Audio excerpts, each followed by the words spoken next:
Good morning. കർത്താവിൻ്റെ നാമം വാഴ്ത്തപ്പെടുമാറാകട്ടെ. അപ്പോൾ സർജറിയുടെ കാര്യം പറഞ്ഞു, ഞാൻ കരഞ്ഞു.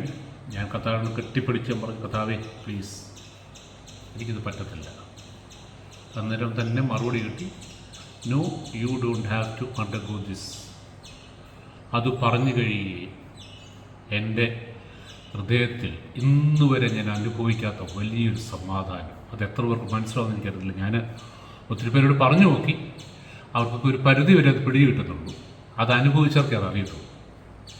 എൻ്റെ എല്ലാ വിഷയങ്ങളും തീർന്നു, എൻ്റെ എല്ലാ ഭാരങ്ങളും മാറി.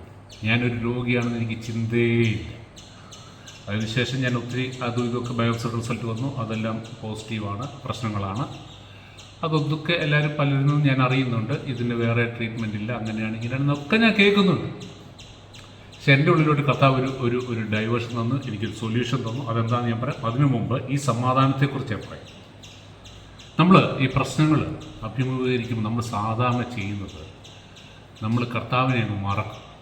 നമ്മൾ ഈ ഭാരം മുഴുവൻ നമ്മുടെ മൈൻഡിലോട്ട് കേട്ടിട്ട് നമ്മൾ പണ്ട് ജഗതി പറഞ്ഞ പോലെ നിലവിളി ശബ്ദം എടുത്ത് തലയിലോട്ട് വെച്ചിട്ട് അയ്യോ അയ്യോ അയ്യോ എന്ന് പറഞ്ഞ് ഓട്ടമാക്കില്ല. പിന്നെ കർത്താവ് സംസാരിക്കുന്നുണ്ടോ, കർത്താവിന് എന്ത് ചെയ്യാൻ പറ്റുമോ, കർത്താവ് ഓൾ മൈറ്റി ഗോഡാണെന്നോ ഓൾ പവർഫുൾ ഗോഡാണെന്നോ നമ്മൾ മക്കളാണെന്നോ he has the solution for everything എന്നുള്ളതെല്ലാം നമ്മളങ്ങ് മറക്കും. പിന്നെ നമുക്ക് കിട്ടാവുന്ന ഇൻഫർമേഷൻസ് മുഴുവൻ നമ്മൾ ഇങ്ങനെ കളക്ട് ചെയ്യും.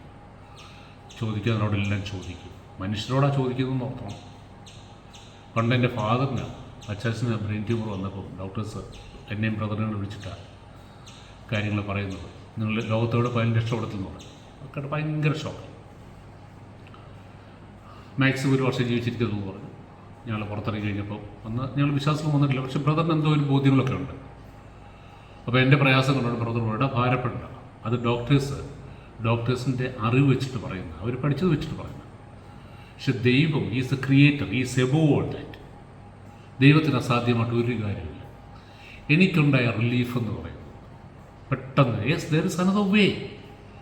ഡോക്ടേഴ്സ് എല്ലാം തീർന്നെന്ന് പറയുമ്പോൾ ഇത് കേൾക്കുമ്പോൾ നമ്മുടെ മനസ്സിൽ yes there is A sure and ഒരു വേറൊരു വഴിയുണ്ടെന്നുള്ളൊരു ഉറപ്പ്. അന്ന് എനിക്ക് കർത്താവുമായിട്ട് ഒരു ബന്ധവുമില്ല. ഞാനൊരു സാധാരണ നെയിം സേക്ക് ക്രിസ്ത്യനായിട്ട് നിൽക്കുക. ഇന്നതല്ല, കർത്താവുമായിട്ട് I am having a very close relationship. അതിൻ്റെ റിസൾട്ടായിട്ടാണ് ഞാൻ ഈ ശുശ്രൂഷിക്കുന്നതൊക്കെ. കർത്താവിനെ ഞാൻ സ്നേഹിക്കുന്നുണ്ട്, കർത്താവിൽ ഞാൻ ആശ്രയിക്കുന്നുണ്ട്, കർത്താവിൽ ഞാൻ വിശ്വസിക്കുന്നുണ്ട്. അപ്പോൾ ചിലപ്പോൾ ഒരു ചോദ്യം വന്നേക്കാം, പിന്നെന്താ ഇങ്ങനെ സംഭവിച്ചത്?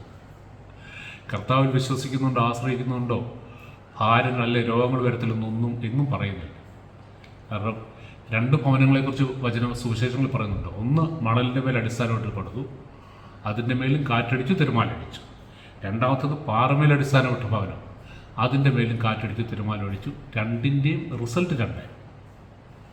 അപ്പോൾ നമ്മുടെ ജീവിതത്തിൽ വചനം പറയുന്നത് ദൈവത്തെ സ്നേഹിക്കുന്നവർക്ക്, നിർണയപ്രകാരം വിളിക്കപ്പെട്ടവർക്ക് സകലതും നന്മയ്ക്കായി കൂടി വ്യാപരിക്കും. ചിലപ്പോൾ നമ്മൾ ഡിഫിക്കൽട്ടീസ് കടന്നു പോകേണ്ടി വരും, ചിലപ്പോഴല്ല. അതൊക്കെ വചനമാണ്, ഞാൻ വ്യക്തമായിട്ട് വായിച്ച് കേൾപ്പിക്കും. അപ്പോൾ എൻ്റെ ഉള്ളിൽ ഞാൻ ആദ്യം ഡീറ്റായിട്ട് പറഞ്ഞത്, കർത്താവ് അറിയാതെ അനുവദിക്കാതെ നമ്മുടെ ജീവിതത്തിൽ ഒന്നും സംഭവിക്കില്ല. Because Jesus is our Lord. ഞാൻ പല പ്രാവശ്യം പറഞ്ഞിട്ടുണ്ട്, യേശു കർത്താവ് എന്ന് പറയുമ്പോൾ എൻ്റെ ഉടയവൻ, എൻ്റെ സകല കാര്യങ്ങളും നിയന്ത്രിക്കാൻ പറ്റുന്നത് ആ കർത്താവ്. വചനം എന്താ പറയുന്നത്? കർത്താവ് അറിയാതെ നമ്മുടെ ഒരു മുടി പോലും പൊഴിയത്തില്ല. ആരുടെ? കർത്താവിൻ്റെ മക്കളുടെ ഒരു മുടി പോലും പൊഴിയത്തില്ല. കർത്താവിൻ്റെ അനുവാദമില്ലാതെയുമല്ല. അപ്പോൾ കർത്താവ് അത് അനുവദിക്കുന്നുണ്ടെങ്കിൽ അത് നമ്മുടെ ദോഷത്തിനല്ല, നമ്മുടെ നന്മയ്ക്ക്. ചിലപ്പോൾ ഡിസിപ്ലിനിങ് ആയിരിക്കും, അല്ലെങ്കിൽ അടുത്ത ലെവലിലോട്ടുള്ള പ്രൊമോഷനായിരിക്കും, ടെസ്റ്റ് ഓഫ് ഫെയ്ത്ത് ആയിരിക്കും, പലതും. അപ്പോൾ ഞാനെന്താ ചെയ്തത്? ഞാൻ വചനം വായിച്ച് കേൾപ്പിക്കാം. ഫിലിപ്പിയർ 4:5 എന്നിട്ട് എക്സ്പ്ലെയിൻ ചെയ്യും. 4:6. അപ്പോൾ എനിക്ക് താങ്ങാൻ വയ്യാത്തൊരു ന്യൂസ് ഞാൻ കേട്ടു. ഈ സർജറിയുടെ പ്രൊസീജിയറാണ്, രോഗമല്ല എൻ്റെ പ്രശ്നം, എനിക്ക് സർജറിയുടെ പ്രൊസീജിയറാണ് കേട്ടോ. അപ്പം ഞാനത് കേട്ടു. ഞാനിപ്പോൾ എന്ത് ചെയ്തു? ബൈബിൾ പറയണം, do not worry about anything. എൻ്റെ ഉള്ളിലോട്ട് ഈ വചനം വന്നു. ഡോണ്ട് വറി അബൌട്ട് എനിത്തിങ് പറയുന്നത് കർത്താവ്. ഒന്നിനെക്കുറിച്ചും വിചാരപ്പെടാന്ന് പറഞ്ഞു കഴിഞ്ഞാൽ അത് ഏത് വലിയ രോഗമാട്ടെ, ഏത് വലിയ പ്രതിസന്ധി ആകട്ടെ, ഏത് വലിയ ഫാമിലി പ്രോബ്ലംസ് ആട്ടെ, കുഞ്ഞുങ്ങളുടെ പ്രോബ്ലംസ് ആട്ടെ, നമ്മുടെ മണി മാറ്റേഴ്സ് ആട്ടെ, അല്ലെങ്കിൽ നമുക്ക് പരിഹരിക്കാൻ പറ്റുന്നില്ലെന്ന് വിചാരിക്കുന്ന ഏത് വലിയ കേസസ് ആട്ടെ, എല്ലാം ഇതിനകത്ത് ഇൻക്ലൂഡാണ്. ഡോണ്ട് വറി അബൌട്ട് എനിത്തിങ് എന്ന് പറയുമ്പം don't categorise them, don't limit God. ഇതിനകത്ത് ഇപ്പോൾ എനിക്ക് വേണം ന്യായമായിട്ട് ചിന്തിക്കാം, ഇത്രയും സീരിയസ് ആയിട്ടുള്ള ഒരു സർജറി കർത്താവിന് എന്ത് ചെയ്യാൻ പറ്റും? ഡോക്ടേഴ്സാണല്ലോ അതിൻ്റെ ഫൈനൽ അതോറിറ്റി.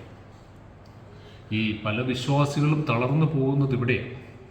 അവരവരുടെ ജീവിതത്തിലൊരു പ്രശ്നം വരുമ്പം മറ്റുള്ളവരെ ഉപദേശിക്കാനും കൗൺസിൽ ചെയ്യാനും എല്ലാം നല്ല എളുപ്പമാണ്, കാരണം നമ്മളെ ബാധിക്കുന്നില്ല. നമ്മുടെ ജീവിതത്തിൽ വരുമ്പം യേശു അതിൻ്റെ കർത്താവ് എന്നുള്ള ഉറപ്പ്, അതാ ശരിക്കുള്ള ആശ്രയത്വം എന്ന് പറയും. അപ്പോൾ ഈ വചനങ്ങളിലും കൊണ്ട് കർത്താവ് എന്നെ ബലപ്പെടുത്താൻ തുടങ്ങി. ആദ്യം എനിക്ക് തന്നു, കർത്താവ് അറിയാൻ ഒരിക്കലും സംഭവിക്കില്ല. അടുത്തത് തന്നു, ഡോണ്ട് വറി അബൌട്ട് എനിത്തിങ്. എന്നിട്ട് അടുത്തത് ഞാൻ ലിവിങ് ബൈബിളിൽ നിന്ന് വായിക്കുന്നത്, ഇൻസ്റ്റഡ് പ്രേ അബൌട്ട് എവറിത്തിങ്. അപ്പോൾ ആദ്യം ഒരു ഡോണ്ട് വറി അബൌട്ട് എനിത്തിങ്. നിൻ്റെ ആ ഭാരങ്ങൾ നീ ഒന്നിനെക്കുറിച്ച് വിചാരപ്പെടരുത്, കാരണം ഞാനുണ്ട് ഇവിടെ, ഞാൻ നിന്നെക്കുറിച്ച് കരുതുന്നതാകയാൽ നിൻ്റെ സകല ചിന്താകുലവും എൻ്റെ മേലിട്ടുകൊള്ളുക. കർത്താവിന് വേറെ പ്രോമിസാണ്, ഐ കെയർ ഫോർ യു. നിൻ്റെ സകല ചിന്താകുലവും നിൻ്റെ സകല ഭാരങ്ങളും നിൻ്റെ വറീസും നിനക്ക് അതിനെക്കുറിച്ചുള്ള മുഴുവൻ ആകുലതകളും എന്നെ ഇട്ട്, കാരണം എനിക്ക് പരിഹരിക്കാൻ വയ്യാത്ത എന്തെങ്കിലും വിഷയമുണ്ടോ? പഴയ നിയമത്തിലേക്ക് ജെറമിയയിലാണ് തോന്നുന്നു കർത്താവ് ഒരു കാര്യം ചോദിക്കുന്നുണ്ട്, is there is anything impossible for me. എനിക്ക് അതിനെക്കാട്ടും ഇഷ്ടപ്പെട്ട അടുത്ത വാക്ക്, is there is anything too hard for me. എനിക്കെന്തെങ്കിലും ഇത് ഇച്ചിരി ബുദ്ധിമുട്ടാണ്, അങ്ങനെ ഒരു അവസരം. അങ്ങനെ ഉണ്ടെങ്കിൽ ലാസറിൻ്റെ കാര്യത്തിൽ കർത്താവ് മരിക്കുന്നതിന് മുമ്പേ പോയല്ലോ. ലാസർ മരിക്കുമെന്നും ലാസർ രോഗിയാണോ ഒക്കെ കർത്താവ് പറഞ്ഞിട്ട് കർത്താവ് പോയില്ല. കർത്താവ് വെയിറ്റ് ചെയ്തു. എന്തിനറിയാം? എനിക്ക് ഇമ്പോസിബിൾ എന്നോ ടു ഹാർഡ് എന്നോ ഒരു ടേം ഇല്ല എന്നെ സംബന്ധിച്ചിടത്തോളം. ലാസറിൻ്റെ കാര്യത്തിൽ പല പ്രാവശ്യം പറഞ്ഞിട്ടുണ്ട്, എത്ര പെർസെൻറ്റേജ് പോപ്പുണ്ടായിരുന്നു? 1% പോലും -400 എന്ന് ഞാൻ പറയും, കാരണം 4 ദിവസമുണ്ട്. അവിടെ കർത്താവ് പറഞ്ഞു, വിശ്വസിച്ചാൽ നീ ദൈവത്തിൻ്റെ മഹത്വം കാണും. മാർത്ത ലിമിറ്റ് ചെയ്യാൻ നോക്കി, വേണ്ട കർത്താവേ തുറക്കട്ട, ദുർഗന്ധമുണ്ട്, ബാഡ് സ്മെല്ല്. കാരണം അതാണ് ഫാക്റ്റ്. ലോകത്തെ സംബന്ധിച്ചുള്ള ഒരാൾ മരിച്ച് ഇത്ര മണിക്കൂർ കഴിഞ്ഞാൽ അഴുകാൻ തുടങ്ങും. ഇത് 4 ദിവസമായി. ആ കല്ല് പോലും മാറ്റില്ല. സ്വന്തം സഹോദരിയാണ് പറയുന്നത്. നിൽക്കുന്ന ആരാ? ക്രിയേറ്റർ. കർത്താവ് പറഞ്ഞു, മാർത്ത നോ, വിശ്വസിച്ചാൽ നീ ദൈവത്തിന്. കാരണം nothing is impossible and nothing is too hard for അവർ. യാതൊന്നും എനിക്ക് ഇച്ചിരി ബുദ്ധിമുട്ടാന്ന് പറയുന്ന ഒരു സിറ്റുവേഷൻ കർത്താവിനെ സംബന്ധിച്ചിടത്തോളം ഇല്ല. ഓർത്തോളം, ഇല്ലാത്തന്നെ ഉള്ളതുപോലെ വിളിക്കാൻ പറ്റുന്നില്ല. ബാക്കി അടുത്ത എപ്പിസോഡ്.